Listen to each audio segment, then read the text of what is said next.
نبی علیہ الصلوۃ والسلام کے پاس جب حضرت علی کا رشتہ آیا تھا حضرت فاطمہ کے لیے، تو نبی علیہ الصلوۃ والسلام کے پاس تو ان سے پہلے فرشتے آ چکے تھے، بتا چکے تھے کہ یہ دونوں ایک دوسرے کے لیے بنے۔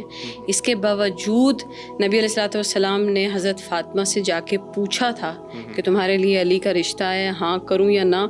اس بات کا مقصد یہی تھا، یہ اسی لیے کی گئی تھی کہ ہمیں یہ سکھایا جائے کہ جس کے گھر میں بھی جو بھی فاطمہ، عائشہ، زینب پیدا ہوں گی، یہ تمہارے بیٹوں کے برابر عزت رکھتی ہیں۔ میں نے بہت دفعہ کہا ہے کہ عورتوں کی عزت اس وجہ سے نہیں ہے کہ عورتیں اپنی عزت خود نہیں کرتی ہیں۔